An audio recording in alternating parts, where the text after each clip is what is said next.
न काङ्क्षे विजयं कृष्णा न च राज्यं सुखानि च किं नो राज्येन गोविन्द किं भोगैर्जीवितेन वा किं భోగైర్జీవితేన వా.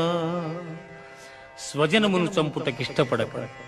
నాకు విజయము వలదు రాజ్యసుఖము వలదు అని ధనుర్బాణములను కింద వైచి దుఃఖితుడైన అర్జునుని చూచి శ్రీకృష్ణ పరమాత్మ